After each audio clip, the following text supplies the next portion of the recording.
আজকে আমরা খুব সহজেই বানিয়ে নেব সুস্বাদু চকলেট ব্রাউনি। প্রথমে একটি পাত্রে একটু তেল ব্রাশ করে এতে 2টি কাগজ বিছিয়ে আবারও একটু তেল ব্রাশ করে নিই।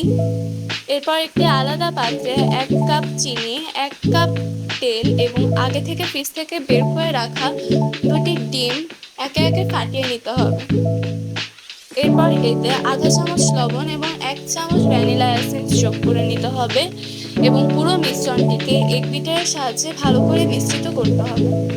এরপর এতে আধা কাপ কোকো পাউডার এবং আধা কাপ ময়দা ভালো করে মিশ্রিত করতে হবে এবং ছাঁকনি দিয়ে এটি ছেঁকেও নিতে হবে যাতে বাইরের কোনো দূষিত পদার্থ এতে প্রবেশ করতে না পারে এবং পুরোটি ভালো করে মিশ্রিত হয়।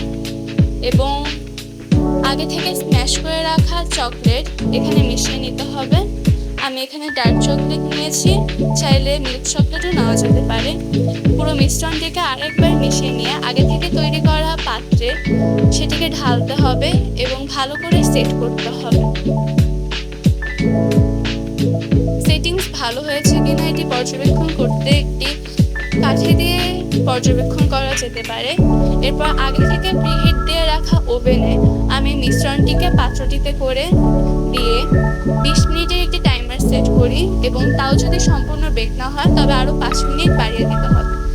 বেক করার পরে তৈরি হয়ে যাবে সুস্বাদু চকলেট ব্রাউনি এবং তা পরিবেশন করতে হবে।